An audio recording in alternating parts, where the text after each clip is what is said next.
السلام علیکم ورحمۃ اللہ وبرکاتہ۔ الحمد للہ نحمده ونستعینه ونستغفره ونؤمن به ونتوکل علیہ ونعوذ باللہ من شرور انفسنا ومن سیئات اعمالنا من يهده اللہ فلا مضل له ومن يضلل فلا هادی له ونشهد أن لا إله إلا الله وحده لا شريك له ونشهد أن سيدنا ومولانا محمدا عبده ورسوله فصلى الله عليه وسلم تسليما كثيرا كثيرا أما بعد فأعوذ بالله من الشيطان الرجيم بسم الله الرحمن الرحيم ومنهم من عاهد الله لئن آتانا من فضله لنصدقن ولنكونن من الصالحين فلما آتاهما من فضله بخلوا به وتولوا وهم معرضون فأعقبهم نفاقا في قلوبهم إلى يوم يلقونه بما أخلفوا الله ما وعدوه وبما كانوا يكذبون وقال تبارك وتعالى ظهر الفساد في البر والبحر بما كسبت أيدي الناس ليذيقهم بعض الذي عملوا لعلهم يرجعون صدق الله العظيم رب اشرح لي صدري ويسر لي أمري واحلل عقدة من لساني يفقهوا قولي اللهم ألهمنا رشدنا وأعذنا من شرور أنفسنا آمين يا رب العالمين۔ حضرات، یہاں ان خطبات جمعہ میں آج کل ہمارا معمول یہ ہے کہ قرآن حکیم کے جو آخری مختصر صورتیں ہیں اس کا ہم مطالعہ کر رہے ہیں۔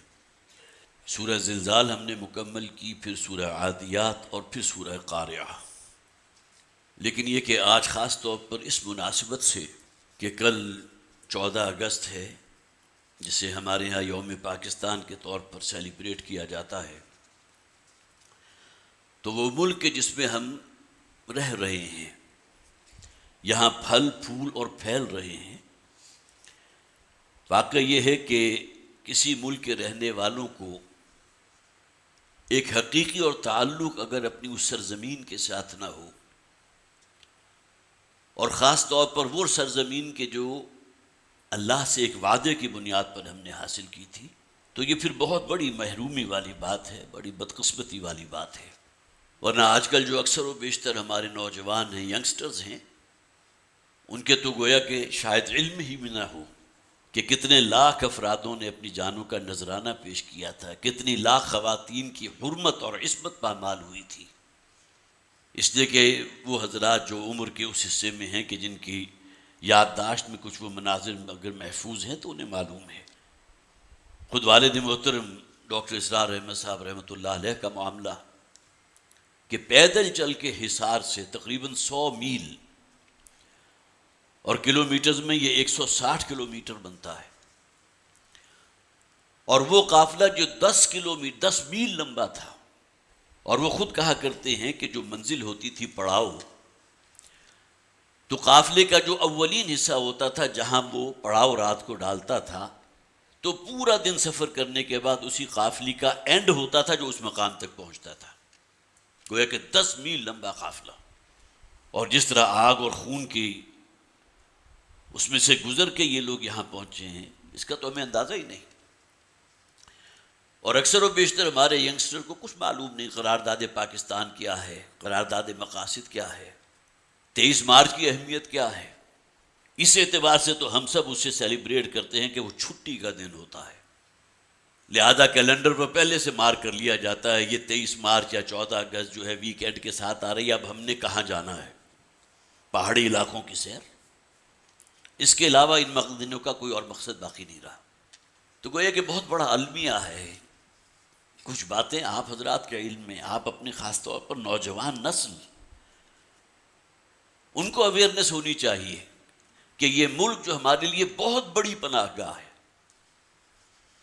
جیسا کہ میں نے عرض کیا کہ یہاں پھلنا، پھیلنا اور پھولنا، کتنے ہی لوگ ہیں جو اس بات کی گواہی دیتے ہیں کہ اگر یہ پاکستان ہمیں میسر نہ آتا اور وہ گریٹر جو ہندوستان ہے وہی باقی رہتا، تو ہم شاید کوئی خاکروب ہوتے یا کوئی موچی کی دکان لگا کر بیٹھا ہوتا یا چھوٹے سے کریانے کا کوئی ڈھابا لگا کر بیٹھا ہوتا، اور یہاں لکھ پتی نہیں، کروڑ پتی نہیں، ارب پتی لوگ بن گئے، یہی کے وسائل تھے نا۔ لیکن اس درجے لا تعلقی کہ کوئی ہسٹری جو ہے علم ہی نہیں، اور میں واقعتاً کوئی ہسٹری کا طالب علم نہیں ہوں، لیکن بہرحال میری تاریخ پیدائش 10 دسمبر 1955 ہے۔ 1947 کو پاکستان وجود میں آیا تھا، لیکن یہ کہ بہرحال ان مواقع پر تو میں موجود نہیں تھا، لیکن کچھ نہ کچھ احساس ضرور ہے۔ دوسری بات یہ ہے کہ قرآن حکیم کا اگر آپ مطالعہ کریں گے تو بہت سے مقامات ایسے آپ کو محسوس ہوں گے کہ جو معلوم ہوگا کہ اللہ تعالیٰ آپ سے کلام فرما رہا ہے اس سینیریو میں جس میں ہم موجود ہیں۔ آج سے 1450 برس پہلے یہ کتاب نازل ہوئی، لیکن جیسا کہ نبی اکرم صلی اللہ علیہ وسلم نے اپنی ایک حدیث میں فرمایا تھا، فیہ نبأ ما قبلکم وخبر ما بعدکم، اس قرآن میں اصل میں تم سے پہلے جو اقوام ہو گزری ہیں ان کے حالات بھی موجود ہیں، اور تمہارے بعد میں آنے والے جو حالات ہیں اس کا عکس بھی قرآن میں موجود۔ اور بہت سے مقامات ہیں کہ جہاں پڑھتے ہوئے آپ محسوس کرتے ہیں کہ اندرین حالات آپ کو اس میں اپنے لیے رہنمائی مل رہی ہے، گویا کہ اس سینیریو میں اللہ تعالیٰ کے وہ احکامات آپ کے سامنے آ رہے ہیں۔ اسی طرح قرآن حکیم میں سورہ انبیاء کی آیت نمبر 10، لقد انزلنا الیکم کتابا فیہ ذکرکم افلا تعقلون، آنکھیں کھول کر قرآن کو پڑھو تو صحیح، تمہارا اپنا ذکر موجود ہے قرآن میں، نام نہیں ہے، لیکن جو نقشہ کھینچا گیا ہے، جو خد و خال ہے، جو ایسنس ہے قرآن حکیم کی اس آیت کا، اس میں تمہیں اپنا نقشہ نظر آ رہا ہے، تم کہاں کھڑے ہو؟ فیہ ذکرکم، یہ قرآن کا اعجاز ہے۔ اگرچہ یہ آیہ مبارکہ سورہ نحل کی ہے، اور سورہ نحل جو ہے وہ مکی صورت ہے، فوری طور پر جو بھی مفہوم اس آیت کا لیا گیا ہوگا وہ ان لوگوں کے پس منظر میں ہے جو مخاطبین تھے قرآن کے، محمد رسول اللہ صلی اللہ علیہ وسلم کے، لیکن قرآن تو قیامت تک کے لیے ہمارے لیے ہدایت ہے نا۔ اگر وہ کہتا ہے فیہ ذکرکم، تو ہمیں دیکھنا چاہیے کہ قرآن میں ہمارا ذکر ہے کہاں۔ بہت سے مقامات کر آپ کو اپنا ذکر قرآن میں ملے گا، اپنا کردار نظر آئے گا۔ افتؤمنون ببعض الکتاب وتکفرون ببعض، کیا تم اللہ کی کتاب، اللہ کی شریعت کے کچھ حصے پر عمل کرتے ہو، کچھ کو مانتے ہو، تسلیم کرتے ہو، اور اسی قرآن کا حکم زندگی کے دوسرے شعبوں میں اسے پاؤں تلے رونتے ہو۔ کس کا ذکر ہو رہا ہے؟ میرا اور آپ کا ذکر ہو رہا ہے۔ کیا ہمارا طرز عمل یہ نہیں ہے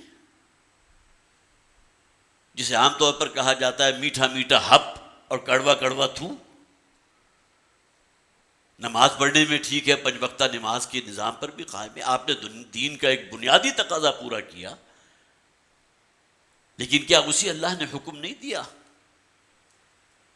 معاشرت کے اندر سدھار پیدا کرو، اپنی معاش میں سدھار پیدا کرو، اپنی کمائی کا جائزہ لو، کہیں کوئی حرام شے تو شامل نہیں ہے۔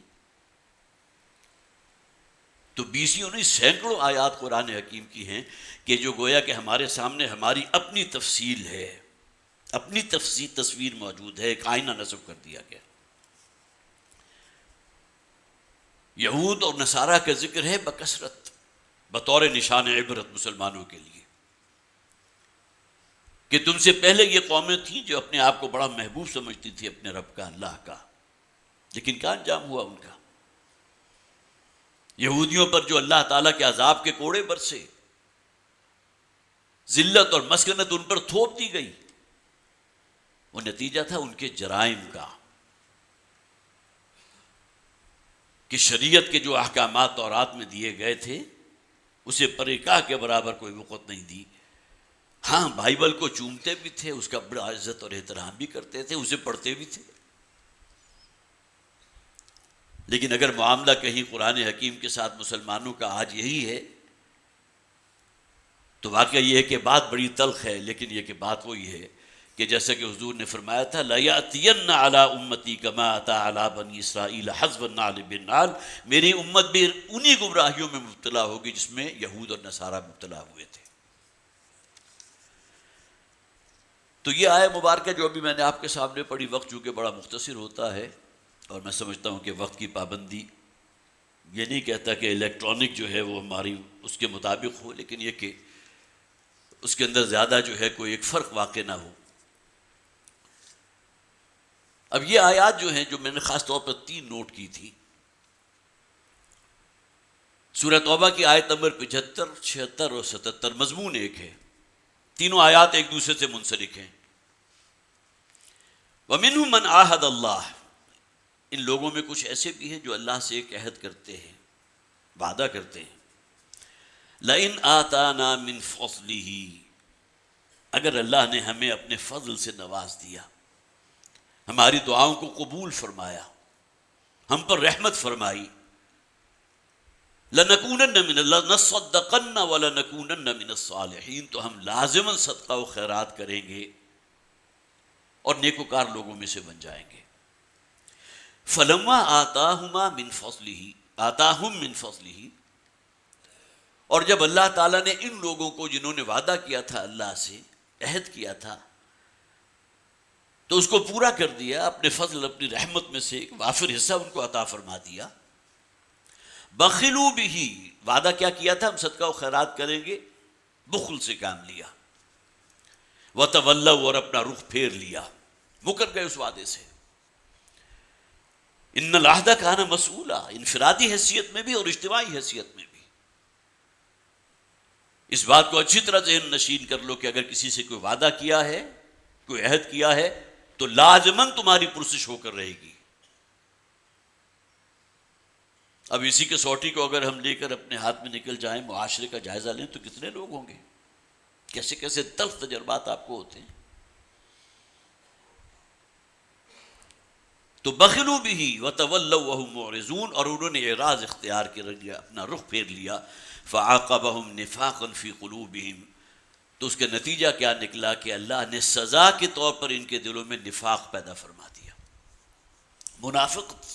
منافقانہ طرز عمل، کہنے کو مسلمان لیکن حقیقی ایمان کے نام کی شے کوئی موجود نہیں۔ حضور نے تو ایسی ایسی باتوں پر ایمان حقیقی کی نفی فرمائی ہے کہ انسان کانپ اٹھتا ہے۔ کسی کو تانا دینے والا کبھی مومن نہیں ہو سکتا، قول ہے حضور کا۔ مسلمان رہو گے، مرو گے تو نماز جنازہ بھی پڑھا جائے گا، دائرہ اسلام سے خارج نہیں، لیکن مومن نہیں ہے۔ اسی طرح فحش گوئی کرنے والا، فحش کی نشر و اشاعت کرنے والا، پھیلانے والا، حضور فرماتے ہیں کبھی مومن نہیں ہو سکتا۔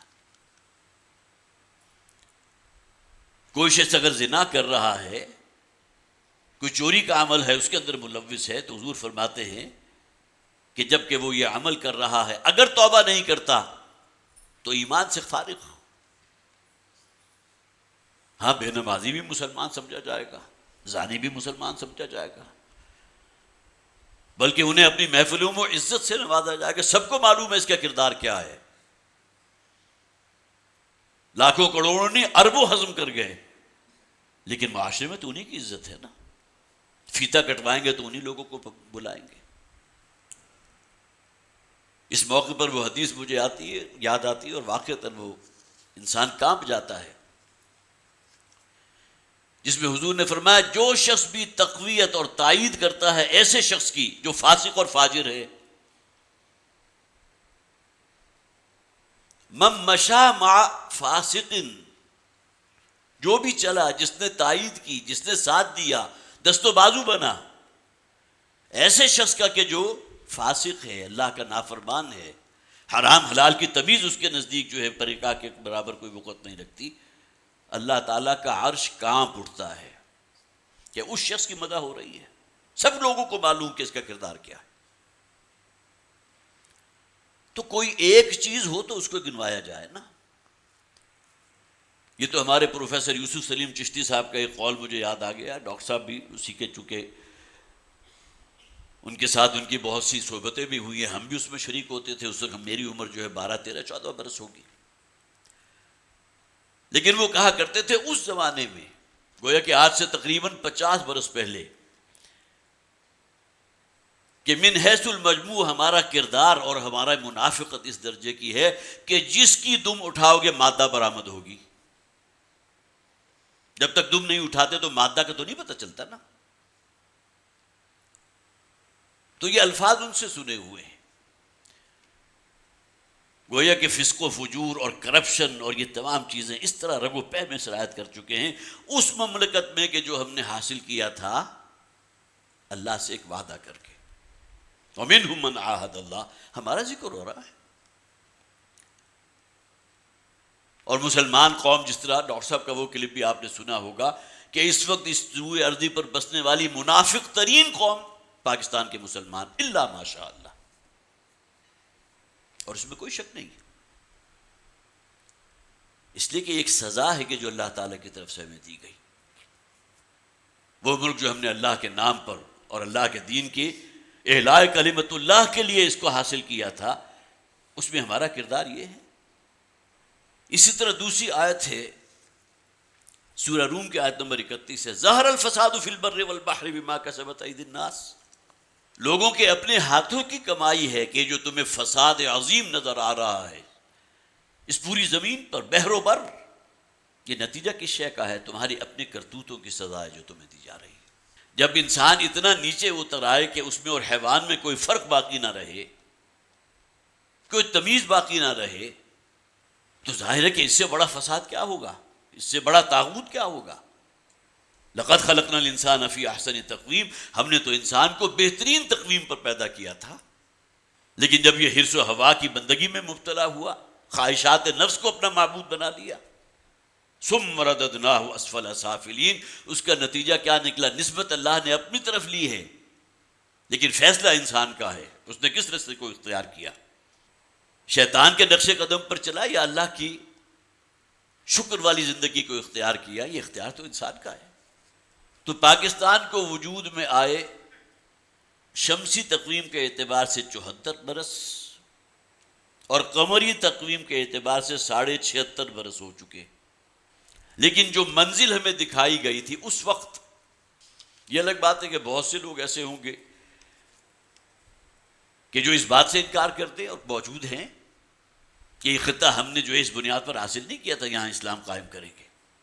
ان کے بعض حوالے جو ہیں قائد اعظم ان کی تقاریر کے بھی ہیں کہ یہاں ایک سیکولر ریاست ہوگی، لیکن ایک آدھ سے زیادہ حوالہ نہیں. اور 20 تقاریر ان کی موجود ہیں کہ جس میں اس بات پر انتہائی تاکید کی گئی ہے کہ ہمیں اس سرزمین میں اس نظام کو قائم کرنا ہے جو محمد رسول اللہ صلی اللہ علیہ وسلم لے کر آئے تھے. 20 تقاریریں، لیکن سیاق و سباق سے الگ کر کے کسی ایک جملے کی بنیاد کے اوپر کہ یہاں نہ کوئی ہندو رہے گا، نہ کوئی مسلمان رہے گا. گویا کہ یہاں قائد اعظم بھی چاہتے تھے سیکولرزم ہونا چاہیے. عقل کے ناخن لو، وہ تمام ان کے اور جو ارشادات ہیں جس کی کوئی اور تعبیر نہیں ہو سکتی کہ یہ خطہ حاصل اس لیے کیا تھا. اور سب سے بڑی گواہی کیا ہے؟ پاکستان کا مطلب کا لا الہ الا اللہ. اس سے بھی اگر کوئی شخص جو ہے کوئی عقل حاصل نہیں کرتا تو ظاہر ہے کہ اس کی عقل کا تو ماتم نہیں کر سکتے نا آپ. تو آج 76 برس بعد یا 74 برس بعد ہم جہاں کھڑے ہیں، جو حالت زار ہے، جو اخلاقی میں گراوٹ جس حد تک ہم جا چکے. پھر سوشل انجینئرنگ کا جو ایک پروگرام تھا یو این او نے دیا، Beijing conference, Beijing plus conference اور پتہ نہیں کائرو کانفرنس. یہ کیا تھا؟ شیطانی ایجنڈا. اور جو لوگ بھی اپنی گردن نکال جو ہے جھکائے کھڑے ہوئے ہیں یو این اے کے احکامات کے سامنے، وہ اس پر عمل کر رہے ہیں. اگر ہم اپنے معاشرتی نظام کا جائزہ لیں تو شرم، حیا، عفت، عصمت نام کی کوئی شے اگر آج سے 20 برس پہلے کچھ موجود بھی تھی تو آج کتنی ہے؟ اپنے بازاروں کا جائزہ لے لیجئے، اور وہ جو پارٹیز ہوتی ہیں ہمارے ہاں مختلف موقعوں کے اوپر، اس کا جائزہ لے لیجئے، اخبارات کا مطالعہ کر لیجئے۔ یہ مخلوط معاشرت کے جس کی طرف ہم، جسے آپ کہیے کہ اندھا دھند مغرب کی تقریب میں بڑھتے چلے جا رہے ہیں، اس کا جو ہولناک انجام ہونے والا ہے، جس کی کھلی تصویر ہے مغرب کا معاشرہ، اسی انداز میں لے کر چاہتے ہیں کہ یہ معاملہ پوری دنیا کے اوپر پھیل جائے۔ یہ ون ورلڈ آرڈر جو ہے، ون کرنسی ہو، یہ تمام چیزیں کس جانب نشاندہی کر رہی ہیں؟ وہ یہود کا ایجنڈا۔ اس لیے کہ یہود وہ قوم ہے کہ جس کو بہرحال نبی اکرم صلی اللہ علیہ وسلم کے زمانے میں بھی جس طرح انہیں بے دخل کیا گیا تھا، ان کی اپنی غداری کی وجہ سے، تو ان کے دل کا ناسور تو ہے۔ یہودیوں اور عیسائیوں کا اگر آپ کہیے کہ ٹارگٹ نمبر 1 کون ہے؟ مسلمان۔ ان کا بیڑا غرق کرو، اخلاقی پستی میں انہیں نیچے سے نیچے پاتال تک پہنچا دو، یہ ان کا ایجنڈا ہے۔ پھر ہمارے معاشی نظام کے اندر سود جس طرح ہم جکڑے گئے ہیں، ورلڈ بینک، IMF، قومی سطح پر، اور پھر نچلی سطح پر آئیں گے تو ہمارے ہاں سیونگ اکاؤنٹس کا جو ایک جال بچھا ہوا ہے، تو کہا یہ جاتا ہے کہ جتنا سود سیونگ اکاؤنٹس کے ان اکاؤنٹ ہولڈرز کو دیا جاتا ہے جن کے اپنے سیونگ اکاؤنٹس ہیں، اگر اس سود کی مقدار کا آپ تعین کریں گے تو 3-4 سال کے اندر اندر آپ کے تمام قرضے جو ہے وہ پورے ہو سکتے ہیں۔ یہ سود خور تو یہاں بھی بیٹھے۔ تو گویا کہ ہمارا یہ جو معاشی نظام ہے اس کے تو رگ و پے میں سود ہے، اور سود وہ عمل جس کے بارے میں آپ حضرات کا علم ہے، یہ باتیں اکثر و بیشتر، کل ہی چونکہ رات کو یہاں میرا ایک مختصر سا بیان تھا، تو بہت سے حضرات ایسے بھی ہوں گے یا بعض حضرات ہوں گے جو اس میں شریک ہوں گے، تو کچھ ریپیٹیشنز بھی ہیں، لیکن ایسا تو نہیں ہوتا کہ رات جو میں نے بیان کیا تھا وہ کوئی رٹی رٹائی تقریر تھی جو میں نے آپ کے سامنے کر دی۔ کچھ پوائنٹس تھے، اس پر رات بھی گفتگو ہوئی، آج بھی اس کی کوئی نئی ڈائمنشن سامنے آئی۔ تو بہرحال قصہ مختصر یہ ہے کہ یہ ملک جو ہم نے اسلام کے نام پر حاصل کیا تھا، اس کی بقا کا دار و مدار اس وعدے کے ایفا پر ہے جو ہم نے اللہ سے کیا تھا۔ انفرادی اعتبار سے اس میں کوئی شک نہیں، پاکستان میں اسلامی نظام آتا ہے نہیں آتا مجھ سے نہیں پوچھا جائے گا، یہ پوچھا جائے گا کہ تم کیا ہو، تم نے اپنا کردار کیا ادا کیا، تم نے اپنے جسم پر اسلام کتنا کچھ نافذ کیا، حدود اللہ کی پابندی کی یا نہیں کی، حرام حلال کی کوئی تمیز برقرار رکھی یا نہیں رکھی۔ یہ تو اس دنیا میں آنکھیں بند ہوتے ہی وہ عالم آخرت، عالم برزخ شروع ہوگا، تو وہ ریفلیکشن ہے اس کی۔ تو مجھے اور آپ کو اپنی فکر اس اعتبار سے کرنی ہے، کلہم آتیہ یوم القیامت فردا، کہ قیامت کے دن ہر شخص کو انفرادی حیثیت میں جواب دہی کرنی ہوگی۔ حضرت نوح علیہ السلام 950 برس اگر لگے رہے، دعوت دیتے رہے، اور آپ پر ایمان لانے والوں کی تعداد 20، 25، 27 سے زیادہ نہیں تھی، تو اس میں حضرت نوح کا تو کوئی قصور نہیں تھا نا، یہ تو اس معاشرے کی بدبختی تھی، اور بدترین قسم کے عذاب سے وہ پورا کا پورا معاشرہ جو کفر اور سنڈاس پر مشتمل تھا، اس کا خاتمہ کر دیا گیا۔ اسی دنیا میں انہیں نقد سزا مل گئی، لیکن یہ دنیا جو ہے یہ سزا کے لیے خود مکتفی نہیں ہے، مکافات عمل جس کا نتیجہ آخرت میں نکلے گا۔ لہم فی الدنیا خزی ولہم فی الآخرۃ عذاب شدید، اس دنیا میں تو تباہی اور ذلت اور رسوائی کی موت انہیں ملی، لیکن آخرت میں شدید ترین عذاب ان کا منتظر ہے۔ اس آخرت کا بھی ہمیں کوئی فکر ہے یا نہیں ہے؟ تو اپنے اوپر اللہ کے اس دین کو، اللہ کی شریعت کو نافذ کرنا، آپ کا دائرہ اختیار گھر کی 4 دیواری جس کے آپ فرما روا ہیں۔ کلکم راعی و کلکم مسئول عن رعیتہ، یہ باتیں ہمارے ذہن سے اوجھل ہو جاتی ہے۔ ہر شخص ذمہ دار ہے جو اس کے ڈیپینڈنٹس ہیں، جو ایک چھوٹی سی ریاست ایک گھر کی شکل میں وجود پا چکی ہے، جس کے سربراہ آپ ہیں۔ آپ نے اگر اپنی آنکھیں بند کر لی اور کوئی فکر ہی نہیں کہ گھر کے اندر کیا ہو رہا ہے، تو ظاہر ہے کہ مسئولیت آپ سے ہوگی۔ وَكُلُّكُمْ مَسْئُولٌ عَنْ رَعِيَّتِهِ، اور تم میں سے ہر شخص جو ہے اس سے سوال کیا جائے گا اس کی رعیت کے بارے میں۔ اور میری اور آپ کی رعیت کیا ہے؟ ہمارا گھر، ہمارے بچے، ہمارے ڈپینڈنٹس، ہماری بیوی۔ پھر یہ کہ یہ دین جو اللہ نے دیا تھا صرف اس لیے نہیں تھا کہ آپ خود نیک بن جائیں، اپنے گھرانے کو نیک بنا لیں۔ الارض للہ والحکم للہ، یہ زمین اللہ کی ہے اور اس زمین پر بالادستی اللہ کے حکم کی ہونی چاہیے، ورنہ تو دعوت و تبلیغ ہی میں نبی اکرم صلی اللہ علیہ وسلم اپنی پوری زندگی گزار لیتے اور ایک صالح معاشرہ وجود میں آ جاتا۔ آپ کو تو ضرورت نہیں تھی گھوڑے کی پیٹھ پر ننگی تلوار ہاتھ میں لے کر کفر کے مقابلے میں نکلنے کی۔ اگر دین صرف اسی حد تک ہوتا کہ خود نیک بن جاؤ، بلکہ گویا کہ اس پاکستان کی بقا اور پاکستان کا استحکام، اس کے لیے لازمی تقاضا یہ بھی ہے کہ اللہ سے کیے ہوئے اس وعدے کو پورا کرو۔ اپنی ذات کی حد تک اللہ کے ہاں آپ جو ہے معذور ہو جائیں گے۔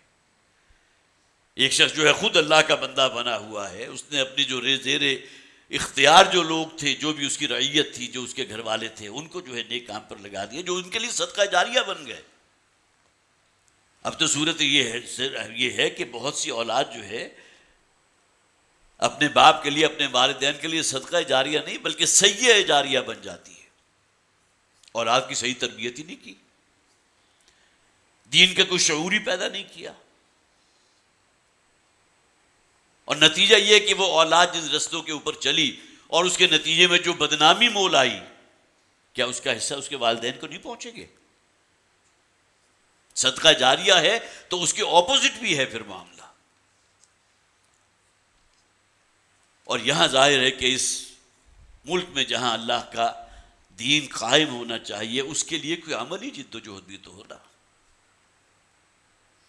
وہ جو 3 سٹیجز ہیں کہ خود اللہ کے بندے بنو، اپنے معاشرے میں، اپنے اہل و عیال میں حق کی دعوت دو، امر بالمعروف نہی عن المنکر، اور پھر یہ کہ اس دین کو قائم کرنے کے لیے کہ عملی جد و جہد میں بھی حصہ لو۔ یہ تیسری منزل تو بہت اونچی ہے، اکثر و بیشتر اس کی طرف انسان کا کنونس ہو جانا اور اس کے لیے اپنے آپ کو وقف کر دینا بہت مشکل کام، لیکن بہرحال تقاضا تو ہے۔ اگر ہم یہ سمجھتے ہیں کہ پاکستان کی بقا اور استحکام جو ہے اس کا دار و مدار اللہ سے کیے ہوئے اس وعدے کی تکمیل کی صورت میں ہوگا، تو اس کا لازمی تقاضا ہے۔ اور ظاہر ہے کہ اس کام کے لیے ڈاکٹر صاحب نے انجمن خدام القرآن قائم کی تھی 1972 میں، 1975 میں تنظیم اسلامی قائم ہوئی۔ اگر ایک فورم وہ تھا کہ جہاں تخلیقی کام ہو رہا ہے، تعلیمی تدریسی کام ہو رہا ہے، نشر و اشاعت کا کام ہو رہا ہے، تو دوسرا اس کی ڈائمنشن جو ہے تنظیم اسلامی بھی ہے۔ ایک ایسی جماعت ہو جو کم سے کم کوشش تو کرے۔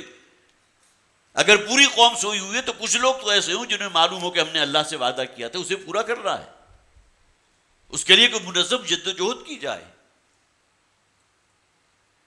ورنہ یہ ملک جو جیسا کہ میں نے عرض کیا تھا جہاں ہم پھل رہے ہیں، پھول رہے ہیں، پھیل رہے ہیں، اس حوالے سے گویا کہ اس ملک کی عافیت ہوگی تو ہماری عافیت ہوگی۔ اور اگر وہ رستہ ہم اختیار نہیں کرتے جو صحیح رستہ ہے، جو اللہ کی رضا حاصل کرنے کا رستہ ہے، جو اپنے اس وعدے کو پورا کرنے کا رستہ ہے، تو ظاہر ہے کہ پھر اس کا انجام وہی ہوگا کہ جس طرف اس وقت یہ کشتی بہہ رہی ہے۔ اللہ تعالیٰ اس انجام سے ہمیں بچائے، اور یہ جو بہت بڑی نعمت اللہ تعالیٰ نے اس ملک کی شکل میں ہمیں دی ہے، اس کا کچھ حق ادا کرنے کی ہمیں توفیق عطا فرمائے۔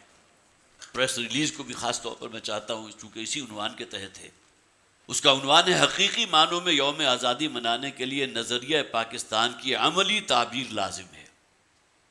اب نظریہ پاکستان کی اصطلاح کتنے لوگ اس پہ پوری طرح اویئر ہوں گے؟